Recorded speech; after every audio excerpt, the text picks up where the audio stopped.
Alhamdulillah nahmaduhu wa nasta'inuhu wa nastaghfiruh wa na'udzu billahi min syururi anfusina wa min sayyiati a'malina may yahdihillahu fala mudilla lahu wa may yudlil fala hadiya lahu wa asyhadu an la ilaha illallah wahdahu la syarika lahu wa asyhadu anna Muhammadan abduhu wa rasuluhu la nabiyya ba'dah. Faqad qala Allah Ta'ala fi kitabihil karim, a'udzu billahi minasy syaithanir rajim. Ya ayyuhalladzina amanu taqullaha haqqa tuqatih wa la tamutunna illa wa antum muslimun. Ma'asyiral muslimin jamaah Jumat rahimakumullah. Rasulullah sallallahu alaihi wasallam pernah berkhutbah. Dalam khutbahnya itu cukup simpel. Rasulullah mengatakan, innallaha khayyara 'abdan baina dunya wa baina ma indallah. Sesungguhnya Allah telah memilihkan kepada seorang hamba antara dunia dan dekat dengan Allah. Ketika Rasulullah Shallallahu Alaihi Wasallam seperti yang diungkapkan oleh Abi Sa'id Al-Khudri mengatakan atau berkhutbah dengan kalimat tersebut, tiba-tiba seorang sahabat yang bernama Abu Bakar Siddiq menangis. Dan itulah yang diterangkan dalam hadis khutbahnya Rasulullah Sallallahu Alaihi Wasallam. Hanya menerangkan sesungguhnya seorang hamba Allah disuruh untuk memilih antara dunia dan dekat dengan Allah. Lalu Rasulullah selesai, Abu Bakar menangis. Setelah itu Rasulullah Shallallahu Alaihi Wasallam kembali ke rumahnya, dan Abu Sa'id merasa penasaran dengan tangisan Abu Bakar Siddiq. Lalu bertanya kepadanya, apa gerangan yang membuat engkau menangis? Lalu Abu Bakar menjelaskan, sesungguhnya Rasulullah Shallallahu Alaihi Wasallam pada kali ini boleh dikatakan sebagai pamitan kepada kita.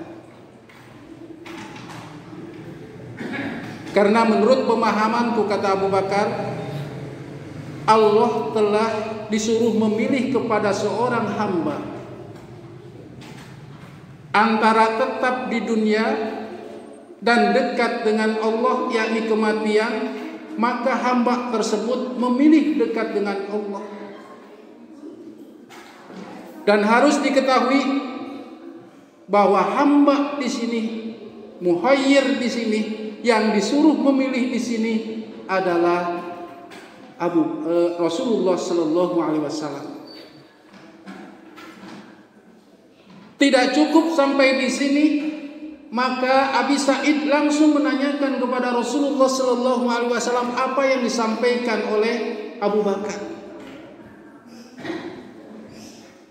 Maka Rasulullah mengatakan, sesungguhnya Abu Bakar lebih memahami daripada kalian.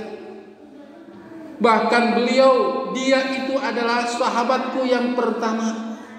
Seandainya ada lagi nabi setelah aku, maka tentu Abu Bakar akan menjadi nabi yang terakhir. Ma'asyiral muslimin jamaah Jum'ah rahimakumullah.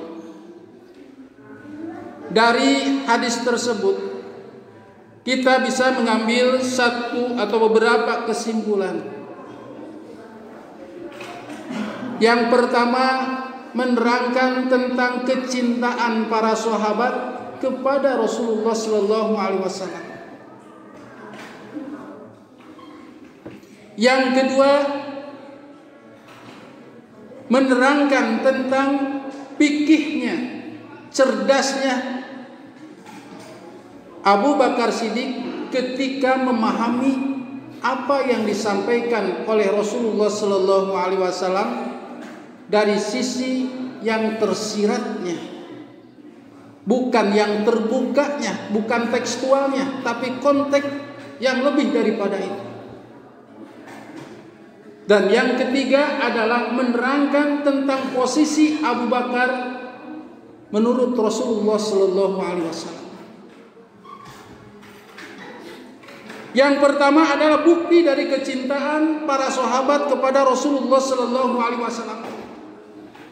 Bagaimana tidak dikatakan cinta mereka itu ketika Rasulullah sallallahu alaihi wasallam menyampaikan hal itu, salah satu sahabat yang memahami apa yang disampaikan oleh Rasulullah sallallahu alaihi wasallam langsung menangis karena tidak mau berpisah dengan orang yang ia cintainya, bahkan melebihi cintanya kepada keluarga dan orang lain. Itulah para sahabat. Padahal apa yang disampaikan oleh Rasulullah sallallahu alaihi wasallam secara terbuka itu sebetulnya biasa-biasa saja.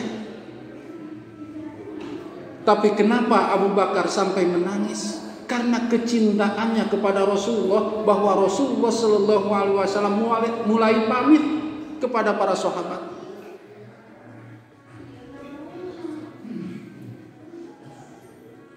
Artinya bahwa Rasulullah sallallahu alaihi wasallam telah menyempurnakan kerasulan dan kenabiannya,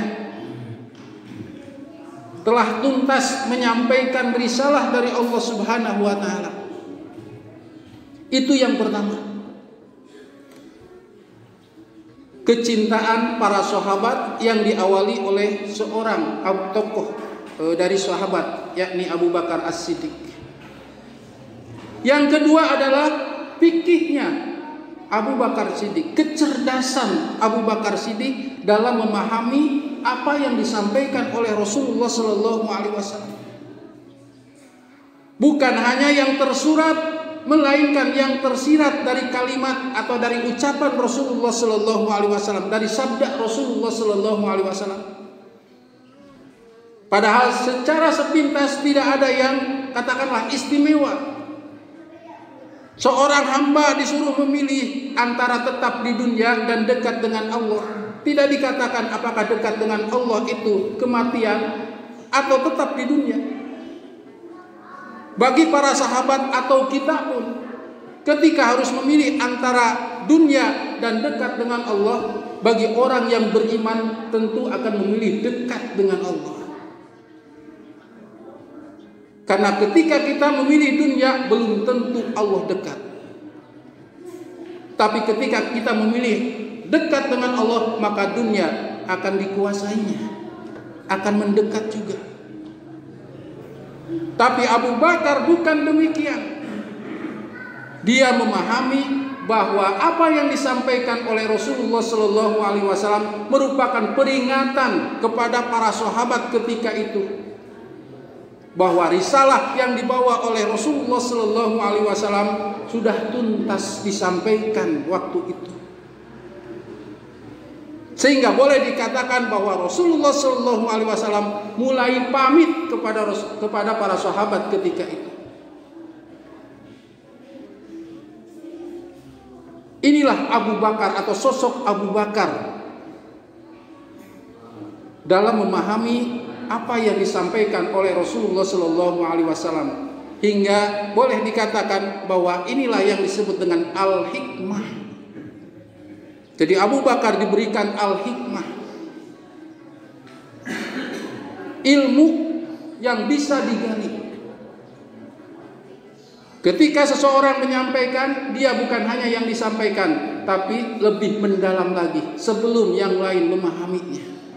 Mungkin yang lain ketika bubar baru ia memahami, tapi dia langsung memahaminya. Itulah al-hikmah. Dan dalam Al-Quran, tu'til hikmata man tasya. Allah memberikan al-hikmah, ilmu yang luas itu kepada orang yang ia kehendaki. Dan salah satu yang boleh kita hasudi, iri itu kepada orang yang ia diberikan al-hikmah, al-ilmu. Kita harus dengki kepada orang itu, artinya kita ingin seperti orang tersebut. Itulah sosok Abu Bakar yang ketika Rasulullah SAW menyampaikan sesuatu bukan hanya dipahami dalam sisi tekstual, melainkan lebih dalam lagi beliau memahami secara spontan apa yang disampaikan oleh Rasulullah SAW. Barakallahu li wa lakum.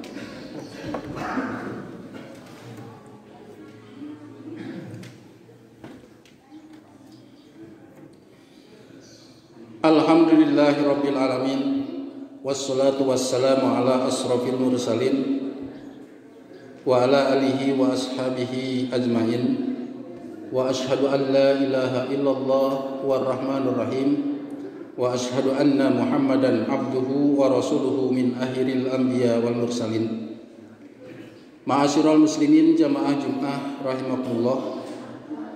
Dan yang ketiga, di antara kesimpulan dari peristiwa hadis atau peristiwa khutbah Rasulullah sallallahu alaihi wasallam, bagaimana kedudukan Abu Bakar di mata Rasulullah sallallahu alaihi wasallam. Beliau ternyata sahabat yang istimewa karena beliaulah yang pertama dikala orang lain belum mempercayai, belum mengimani terhadap kenabian dan kerasulan Nabi Muhammad sallallahu alaihi wasallam, dialah orang yang pertama. Beliau adalah 1 tahun lebih muda dibanding Rasulullah sallallahu alaihi wasallam. Namun sebelum Nabi Muhammad diangkat menjadi seorang nabi dan seorang rasul, beliau bersama Abu Bakar sering bersama-sama, baik itu ketika bergaul ataupun yang lainnya. Oleh karena itu, maka wajar apabila ketika Rasulullah sallallahu alaihi wasallam ada halangan, apakah itu sakit, Rasulullah menyuruh Abu Bakar untuk menggantikan posisinya sebagai seorang imam. Ini pun merupakan satu isyarat dari Rasulullah sallallahu alaihi wasallam bahwa beliaulah yang layak untuk melanjutkan kekhalifahan atau kepemimpinan setelah Rasulullah sallallahu alaihi wasallam meninggal dunia.